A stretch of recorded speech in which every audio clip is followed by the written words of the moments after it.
ప్రతిపక్ష వైకాపా ఫ్యాన్ ఆంధ్రప్రదేశ్లో ఉంటే స్విచ్ తెలంగాణలో ఉందని, ఫ్యూజ్ ఢిల్లీలో ఉందని ముఖ్యమంత్రి చంద్రబాబు వ్యాఖ్యానించారు. సామాజిక మాధ్యమాల్లో తిరుగుతున్న ఫోటోతో మూడు పార్టీల కుట్ర తేటతెల్లమైందన్నారు.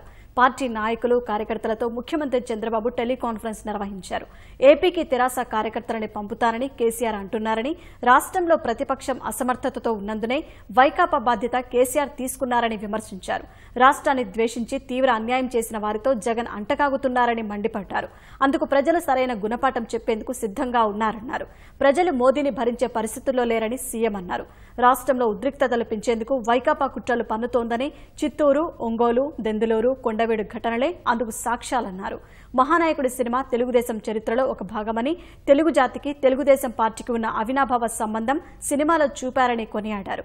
సినిమాను ప్రజలకు బలంగా తీసుకెళ్లాలని, నాటి చరిత్ర భవిష్యత్తు తరాలకు తెలియాలని ఆకాంక్షించారు.